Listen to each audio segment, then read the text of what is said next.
and just before Carl turned around, slipped into another stall. He hadn't even had time to catch his breath when a motion sensor suddenly lit up, threatening to expose him. Thinking quickly, Jack timed Carl's movements. As Carl stood up to flush the toilet, Jack made his move.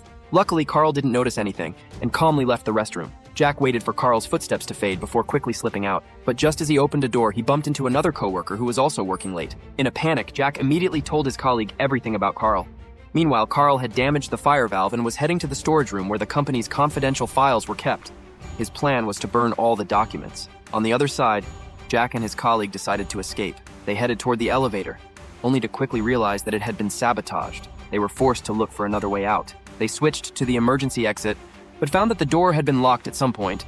Thank goodness Carl still didn't know they were there. The two quickly came up with a plan to split up and use electronic devices to call for help. Jack decided to go outside to find a phone, but as he turned a corner, he glanced at the glass in front of him and saw a shadow moving nearby.